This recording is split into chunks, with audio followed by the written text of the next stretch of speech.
जय श्री कृष्ण। कैसे हैं आप लोग? कैसे हैं घर में सब? ज़रूर बताइएगा। आज मैं आपको एक बहुत प्यारी चीज़ बताने आई हूँ। वैसे तो हमेशा कोशिश यही होती है कि आपको बहुत अच्छी चीज़ बताऊँ, लेकिन आज जो बताने जा रही हूँ उसका अलग ही अपना मज़ा है। और ज़रूर करिएगा ये उपाय, क्योंकि इस उपाय से आपके जीवन में बहुत गज़ब का परिवर्तन आएगा। बताती हूँ, रुको तो सही, इससे पहले ये तो जान लो कि मैं कौन हूँ। मैं आपके एस्ट्रोलॉजर हूँ, वास्तुशास्त्री हूँ, चेहरा भी पढ़ती हूँ, आवाज़ भी पढ़ती हूँ और हाथों की लकीरें भी पढ़ लेती हूँ। आज मैं आपको एक जादुई झाड़ू के बारे में बताने जा रही हूँ, लेकिन इससे पहले आपको कुछ टिप्स ज़रूर बताऊँगी। घर की उत्तर दिशा हमेशा खुली रखनी चाहिए। घर की उत्तर दिशा जितनी ज़्यादा बंद होगी या वहाँ पे रोशनी और हवा जितनी कम आएगी, उतना ज़्यादा घर के अंदर धन को लेकर दिक्कतें उत्पन्न होंगी।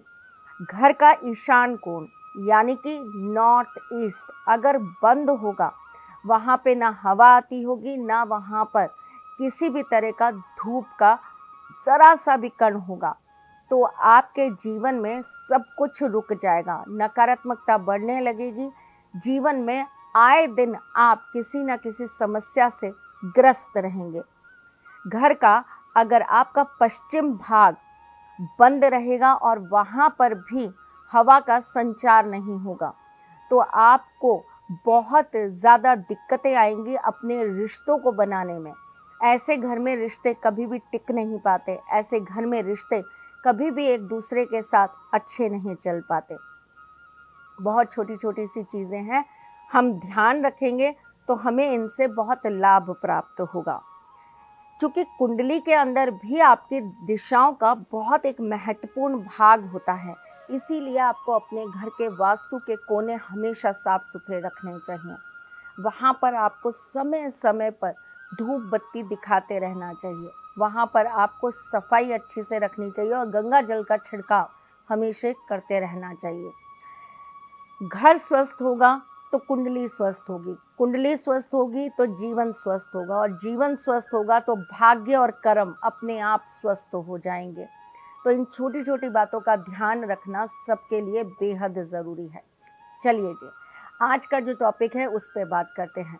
झाड़ू हमारे घर की सफाई के लिए काम आता है और झाड़ू को हम बहुत ही तरीके से अपने घर में रखते हैं। झाड़ू को लेकर बहुत सारी पुरानी मान्यताएं बनी हुई हैं। जैसे कहते हैं कि झाड़ू को कभी पैर नहीं लगाते, इससे लक्ष्मी रुष्ट हो जाती हैं, घर के अंदर लक्ष्मी का आगमन नहीं होता, धन का हमेशा आपके जीवन में अभाव हो जाता है, मतलब धन की कमी हो जाती है। झाड़ू को कभी भी खड़ा करके नहीं रखा जाता, इससे भी आपके घर के अंदर लक्ष्मी जी का वास नहीं रहता। झाड़ू को लक्ष्मी जी का ही रूप माना जाता है और इसीलिए झाड़ू को रखने के लिए भी विशेष रूप से कुछ आपको नियम बताए गए हैं। झाड़ू को कभी भी किसी के सामने नहीं रखा जाता, झाड़ू को कभी भी संध्या के वक्त नहीं निकाला जाता, झाड़ू कभी भी अपने घर की किसी और को नहीं दी जाती। ये बहुत छोटी छोटी बातें हैं, लेकिन इनका ध्यान रखना बहुत ज़रूरी है। आज मैं आपको जो जादुई झाड़ू बताने जा रही हूँ ना, वो ये वाली झाड़ू नहीं है जो आप घर में लगाते हैं। मैं आज आपको बताने जा रही हूँ मोर पंखी से बनी झाड़ू के बारे में। आपको क्या करना है, 10 या 12 मोर पंखी ले लेनी है। उसके ऊपर आपको एक लाल धागे से उसे अच्छी से बांध लेना है। इसके ऊपर आपको एक कौड़ी बांध लेनी है।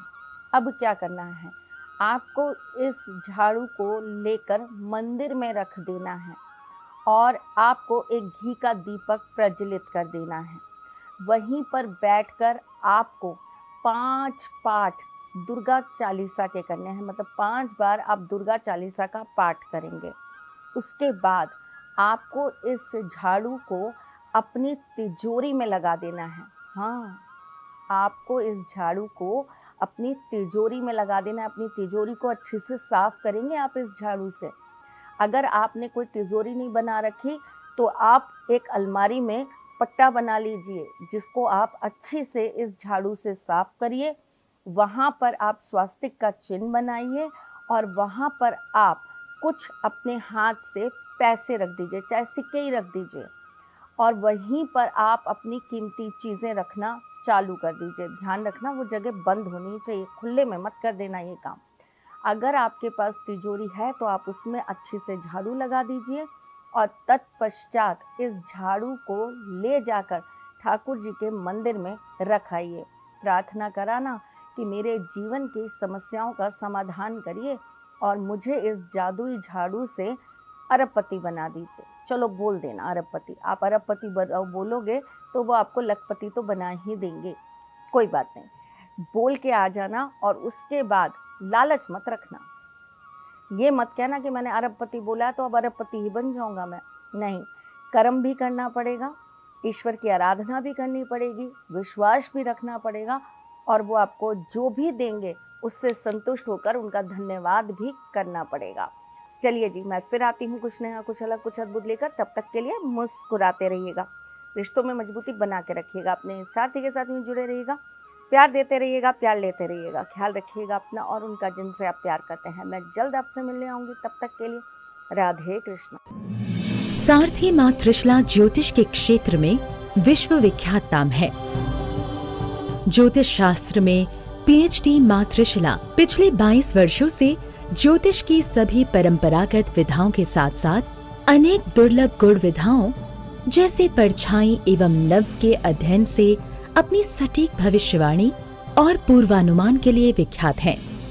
अपने उपायों द्वारा लाखों लोगों का जीवन संवार चुकी मां त्रिशला लगातार 2016 से ज्योतिष विभूषण अवार्ड प्राप्त कर रही हैं। साल 2018 में उन्हें उत्तराखंड के मुख्यमंत्री त्रिवेंद्र सिंह रावत ने ज्योतिष विभूषण अवार्ड से सम्मानित किया था और साल 2016 में उन्हें राजस्थान में बेस्ट एस्ट्रोलॉजर के अवार्ड से नवाजा जा चुका है।